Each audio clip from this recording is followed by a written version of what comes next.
I just got back from a networking thing and I'm actually excited. It was earlier today, but we connected with a realtor, a mortgage broker, home inspection person, and then a life coach. So in our local network, I've got this connection, and it was a little bit longer of a meeting than it should have been. Part of it because we're all a little bit new to that industry, part of it like connecting with each other, and there was just so much fun we had, and we're sharing stories, drinking a lot of coffee, and there was donuts, and we're just like met at our office. So it was a really good connection, and hopefully we'll get some business out of it, because honestly, that's really what we're doing this for, is there's some sort of business connection, and that's the group that we're tied in. But if you join a network, one thing I would be very careful is make sure that you're open to sharing business. For us, insurance people, we can't really give much to another person. A realtor, they usually don't tell us until they've already bought the house. So I can't give a realtor a lead, at least not that I don't know of. The mortgage broker, I don't find out until the mortgage is done. So I'm like, I get them from them. And so like, I don't have a benefit to them, even though those are my most powerful connectors. And then a financial person, honestly, I got nothing for you. My customers don't ever ask for financial advice. Could I dig in and find out more? Probably. And then a life coach, that's everywhere. You almost always need that nowadays. So there's probably a benefit for her. In general, it's a little bit tougher to network in those scenarios. So how do you make yourself stand out? How do you make yourself presentable? The pieces that I've figured out that a lot of these people are missing. Most every mortgage broker, most every realtor are tied. A lot of them are in corporations, so they're in companies that won't let them market, so they can't even do social media half the time. They can only connect to people that can connect to them. Two things I've been changing. The first thing I've been doing in our main videos is that I've been mentioning in quotes that you should work with a realtor, a mortgage broker, and an insurance agent together. If you're not working with people that work together, then you might be missing out on some of the connectors that this mortgage broker knows certain things that this insurance agent should know. And if they're not communicating correctly, then you could be losing pieces. And that's completely true. Not always the case, but there's a good majority of that time when that happens.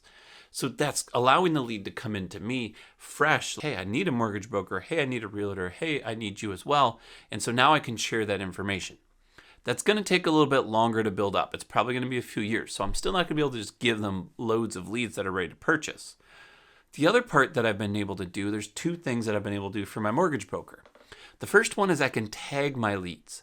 So if I follow up on a lead, one of the cool things is I can go back to them if they come to me for another mortgage, or if they say, hey, I'm going to go shopping for some houses, or hey, this is happening. This financial situation has switched. And then I could say, hey, do you need your mortgage person? Let me reconnect you. So now that person, if they're shopping or deciding to buy a new house, we can reconnect them with the original mortgage broker, which is super powerful because a lot of times they don't go back to that last person. Not that they don't like them, it's just that someone else has grabbed their attention and they start working with them. The second piece is I can also teach them specifically more of the social media. That's the everywhere thing. If you can learn it, honestly, there's tons of videos. You can start writing it down and implementing it yourself and grow a little bit of a following. And now you can train parts of it, the pieces that you know work and don't. I've been able to build a huge channel on YouTube. We're starting to grow one on Facebook. We're starting to do one on Instagram. I got a few things on TikTok. So we've got a lot of things that we know specifically that I'm able to teach other people. So one of the things I'm doing, and my partner is also doing, because he's also involved in a lot of these steps too, he's as knowledgeable as I am with some of this stuff. When I mentioned that in this networking class, just eyes popped out. People said, oh my gosh, I want to do it. Let's do it. So next month, I'm actually training the networking part of social media. It's cool because I've always wanted to do it. Now I can write it on paper. I've actually made a course on it, but I never really announced it or even put it up for sale. It's somewhere on a website. It's $500, but I never told anyone about it. So it's like hidden down under something. I more so wanted to create it as the first step as a practice. Now that I've got that part down a few years later and I've done more of what I'm doing today and I see more of the things that do and don't work, I'm able to teach it to people. And I think, honestly, more than making it into a course and trying to pitch it and sell it to people, teaching it live will give me some of that experience to understand some of the pain points that people have. That way I can help them with their business, which connects me to them and allows me to grow inside of a network. So if you are working with networks, there are a few things, see the pieces that you can add value. Maybe it's not social media. Maybe it's just being able to comment and like on certain posts. That's kind of what everybody else is doing. So I don't know if that's necessarily going to be enough. But if you can involve them and find some way for you to add value to the networking groups that you want to be with, you might get a lot more out of it than you think. Let me know what your thoughts are. I'm Mark W. Flockhart. I'll see you soon.